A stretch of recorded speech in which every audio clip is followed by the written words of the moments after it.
There are two tales waiting for you, told one after the other by an odd set of two.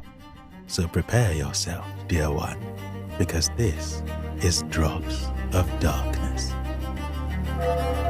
I am Stranger, and I'm here to welcome you to the second of our 2 holiday break compilation episodes. For today, we've selected 4 of someone's best stories, and then next week, we will return with new tales, dear ones. We in the shadows have so missed whispering in your ear. Now, enough of all that. Someone is waiting, and we have terrors to relive. From episode 1, The Hat Man. Me and some friends, maybe like 8 of us, went out to a friend's farm to watch a bunch of scary movies and just hang out one night. This friend's farm was out in the middle of nowhere. The closest neighbor was at least 10 miles away. She also always talked about how her house was haunted and all the weird things that happened.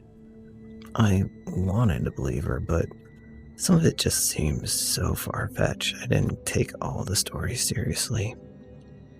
To start the night off, we were going to watch Children of the Corn 5 in the basement family room.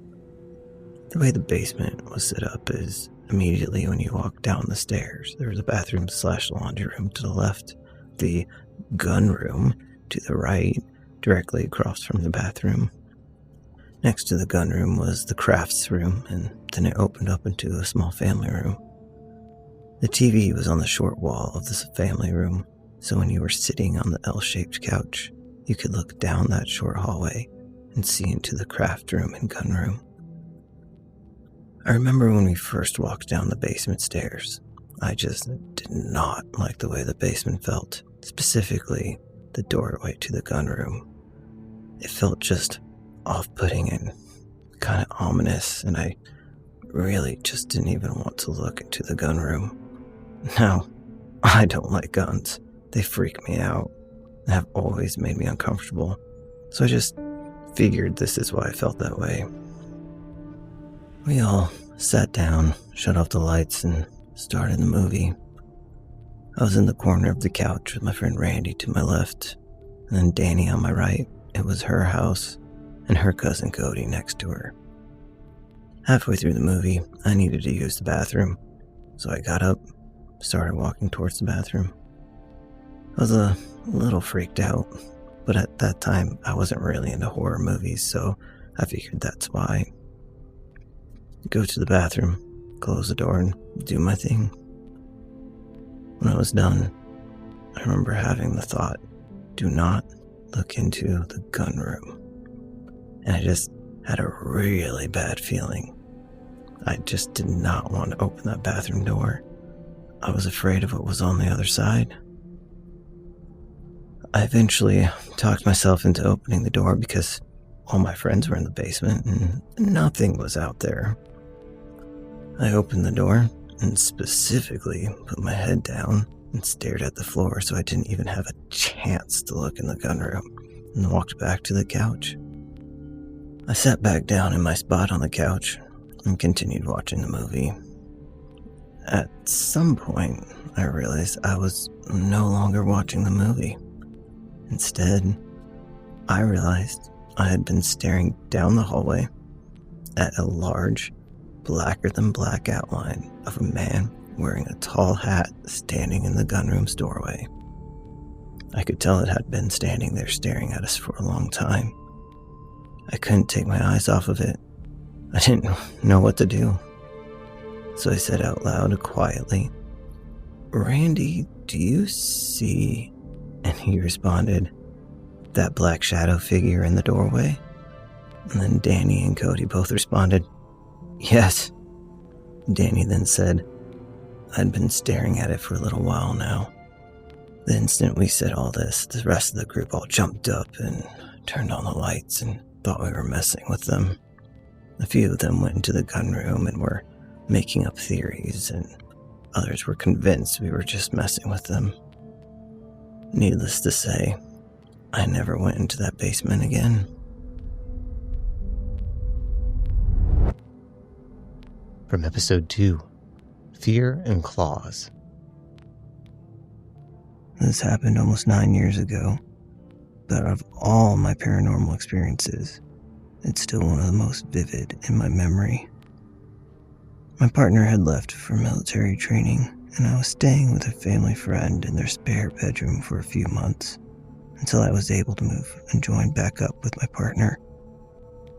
It was a weird little blip where I had to be where I was for a while longer, but because I knew I'd be leaving, I could kind of just do whatever I felt, as long as I made enough money to keep the bills paid.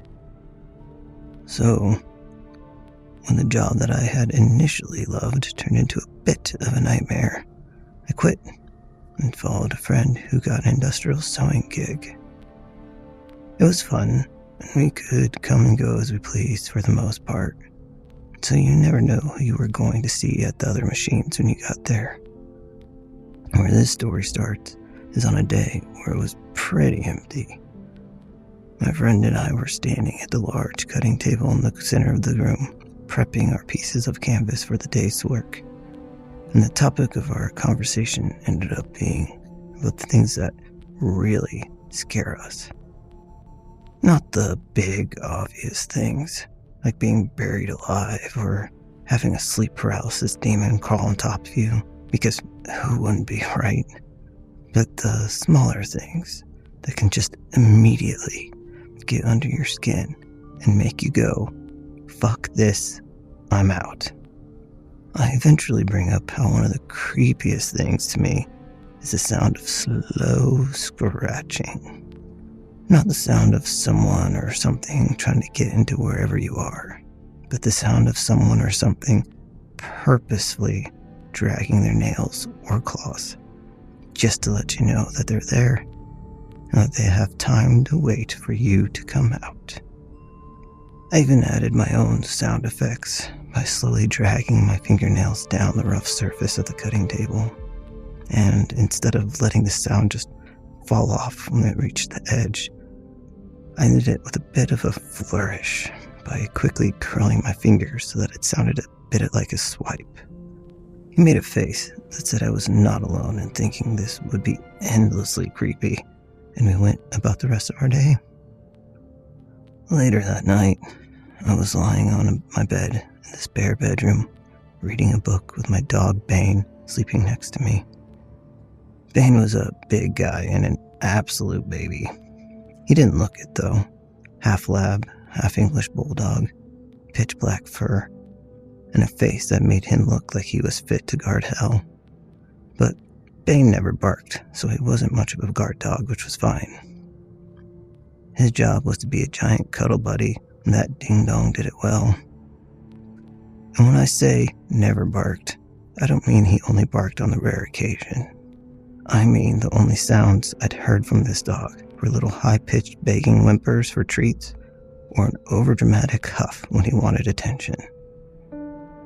This is important to know, so that you understand just how unsettling it was for me when I not only just heard my dog begin to growl, but I feel the rumble of it through the bed as he wells up this insanely threatening sound in his chest. I go to put my hand on his back, and I see his hackles are up. But I'm confused because the only thing I can see that he could possibly be looking at is my bedroom door. And that's when it started. A slow, intentional scratching that started from the very top of the door and continued for what seemed like an eternity until it finally stopped with a quick swipe down at the very bottom. I sat frozen on my bed for I don't know how long, my hand still barely touching the raised ends of Bane's hackled fur, till he eventually stood up on the bed. I've seen and heard and felt lots of weird things in my life, but this was by far the most pointed and too much of a coincidence. I immediately tried to think of a rational explanation for what had just happened, but even the most far-reaching thoughts couldn't explain why I just heard the exact thing that I just talked about earlier that day This was a while ago, but my friend and I were still two grown-ass, tired adults that wouldn't be pulling pranks. And on top of that, nobody who worked there, including my friend, even knew where I lived. The couple I lived with were even less likely to try pulling something, and there's no way either of them could have known about this random conversation I had while I was at work. Then there's Bane, who in that moment was a very big boy and very intent on being a very scary guard dog. This all would have been enough, I think, to solidify the story in my mind. But it doesn't end until the next day, about a half hour or so into work. Once again, my friend and I are standing at the cutting table, prepping our canvas pieces, when I say, "Dude, I have to tell you about what happened last night." I started asking him if he remembered our conversation, but before I got the whole question out, I see his hand out of the corner of my eye, moving towards the hood of my sweatshirt. This catches me off guard since we're both not touchy people at all. Like, the amount of alcohol it took for us to give each other a hug for the first time a full year into being friends was excessive. So I'm surprised, not moving, and watching as his face kind of scrunches up before he asks, "What are those from?" Not knowing what he's talking about, I pulled my phone out of my pocket and switched on the forward-facing camera to look.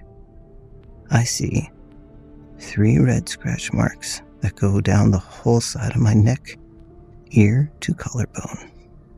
Too thin to have been for me scratching myself in my sleep, and Bane's claws were all as thick as pencil erasers, so it couldn't have been him. So I don't know what it was that was scratching at me in my door that night, but whatever it was, apparently they had been around and had been listening.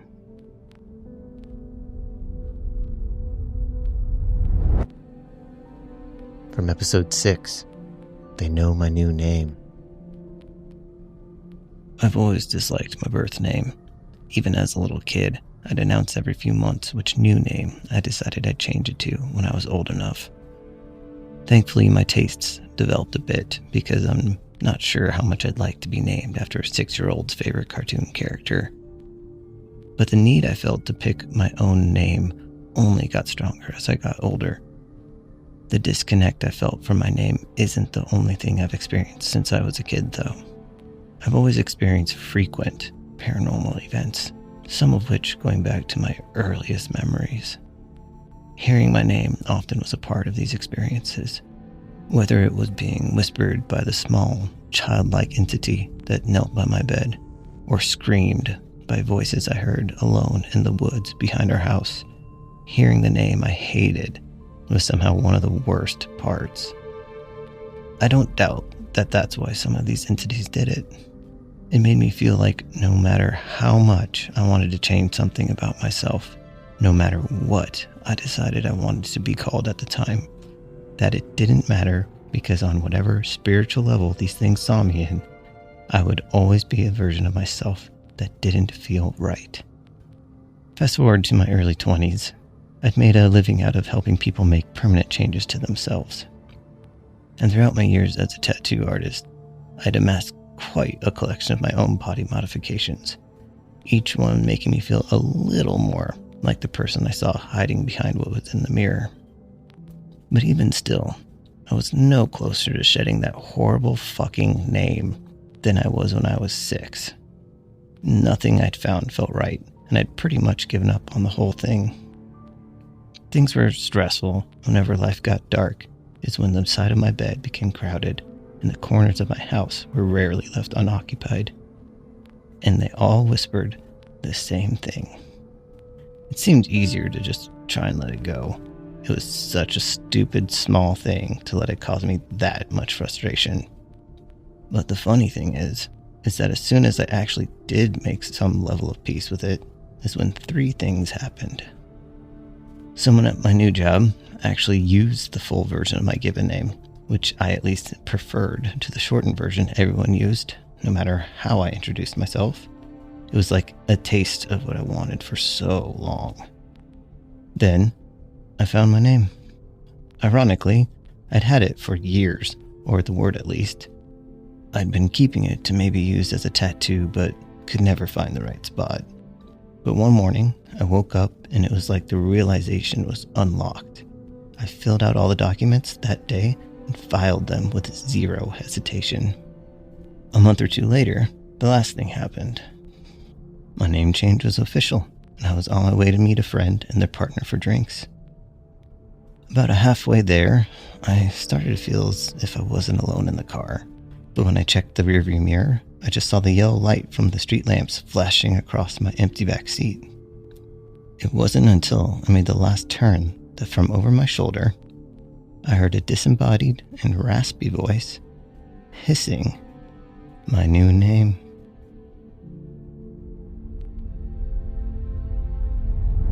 Hello, everyone. In between stories, we like to highlight a cause that is worth our collective attention. For December, we decided to highlight Anira. This is a nonprofit that is dedicated to providing crucial humanitarian aid and sustainable development in the Middle East, and specifically helps refugees and others hurt by conflicts in Palestine, Lebanon, and Jordan. You can find out more and donate at anira.org or from the link on our website, dropsofdarkness.com. Now, back into the shadows we go.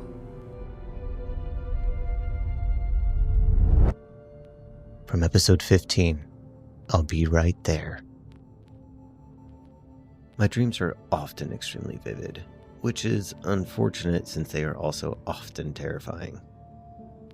I tried a few things to get rid of them, and when none of those worked, I tried to figure out how to at least find a way to get out if they got really bad. If you have nightmares like I do, I highly recommend learning how to lucid dream. For those of you who might not know what it is, it's training yourself to become aware that you're dreaming by forming certain habits while you're awake. It's effective enough for me that I got the word awake tattooed on my palm. If I look down in a dream and see that it isn't there, it lets me know that I'm asleep. It takes a while to master, and just a warning, the first couple of times you try it, you'll probably only become half aware, just enough to remember that your dreams and reality are separate places, but not enough to know which one is which.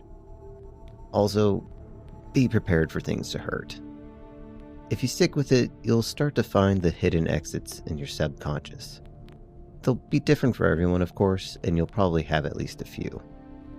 I have one habit that involves a friend who has an interesting tendency, and one night they showed up in my dream.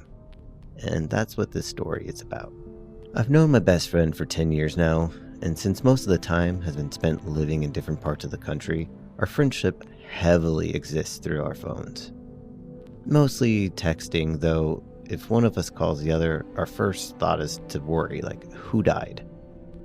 A decade is a long time to be texting someone a running commentary of your life, so pulling out my phone is a habit ingrained enough that one night I thought to do it even after only being able to become partially lucid, which, remember, is not a place you want to be.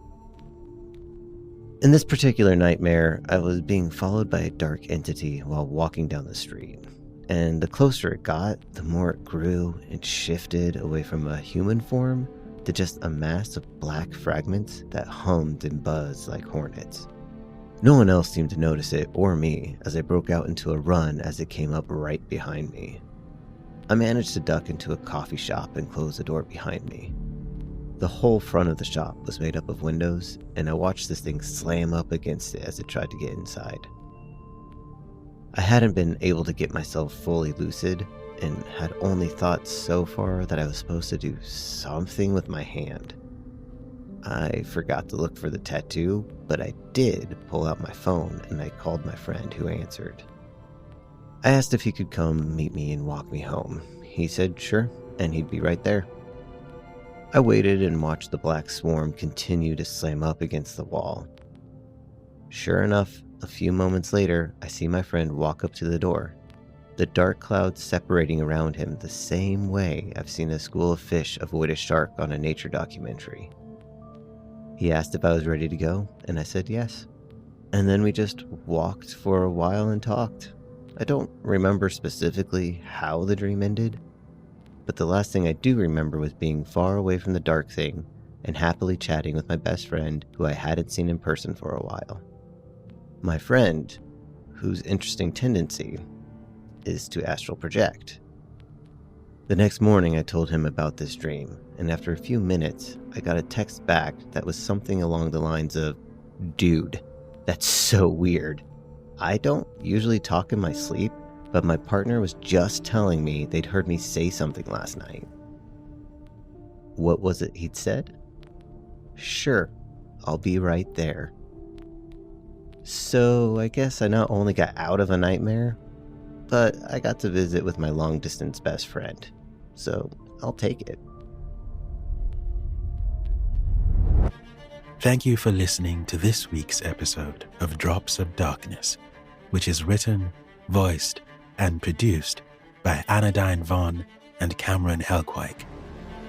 If you enjoyed your drift into the shadows, help keep the stories alive by sharing the show, leaving a review, and if you really want to earn the favor of these dark storytellers, tether yourself to their world by tapping subscribe. If you have a true paranormal story of your own that you'd like to be read by someone, you can make the offering to submissions@dropsofdarkness.com or through the form on our website. Until next time, dear one, and remember, when the darkness looks your way, hold its gaze.